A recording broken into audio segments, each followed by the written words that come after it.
What if destroying your greatest creation was the ultimate act of integrity? One architect ignites a revolution against a world that demands compromise. Why should you read this profound story? Enter the uncompromising realm of Howard Roark, where buildings become battlegrounds for the soul, symbolizing the fierce clash between individual genius and societal chains.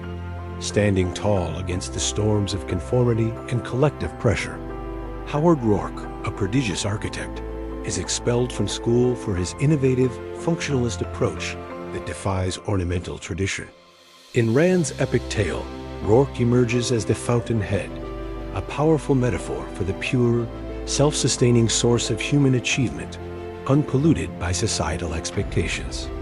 This sets the stage for a profound exploration of how true innovation clashes with entrenched norms, reminding us that great ideas often face resistance, not because they're flawed, but because they challenge the status quo.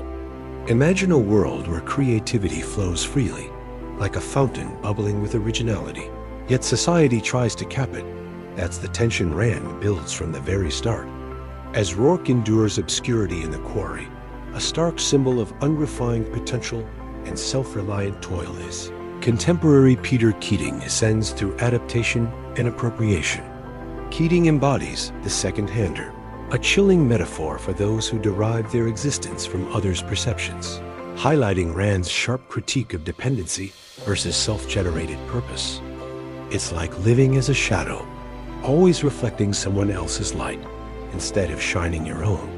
While Roark hammers away at raw stone, forging his path with every strike, Keating climbs the social ladder by borrowing designs and flattering clients, showing how success built on compromise often crumbles under its own weight. Peter Keating's philosophy is, success demands understanding what others desire, not imposing your own vision. Complicating Roark's odyssey is Dominique Franken, a perceptive columnist entangled in her father's architectural empire.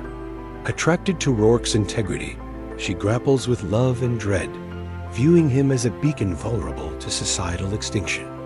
Their relationship serves as a metaphor for the internal conflict between idealism and the corrosive forces of compromise, like two forces colliding, sparking passion but risking destruction. Dominique sees in Roark an unyielding perfection, yet fears the world will shatter it, leading to a romance that's as intense as it is turbulent, filled with moments that question whether true love can survive in a society that rewards mediocrity. He represents unyielding perfection in an imperfect world. To preserve that, I may have to confront its destruction. Dominique Franken. Antagonists intensify the drama. Ellsworth Toohey, the insidious critic, like a spider weaving a web of false virtue to trap the unsuspecting.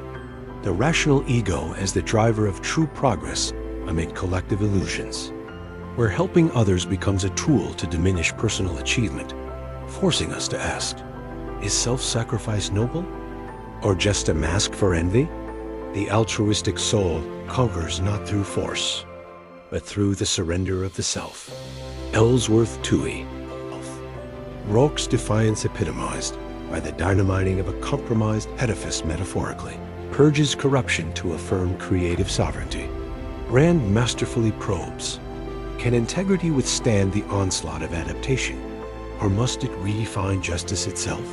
This climactic moment symbolizes renewal through principled destruction, like a phoenix rising from the ashes of tainted ideals, challenging readers to consider the cost of standing alone in a world that demands you blend. I create not for acclaim, but for the act of creation itself.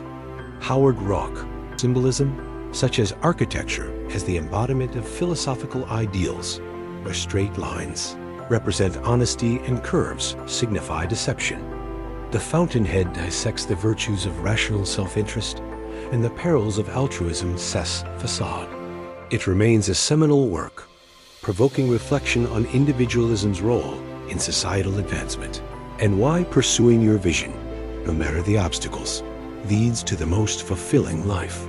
Rand's narrative reminds us that true happiness comes from within, not from external approval, turning every page into a blueprint for authentic living. Engage. Would you be willing to turn away from what was popular if you knew it was what was right? Subscribe for deeper literary explorations and share your insights below.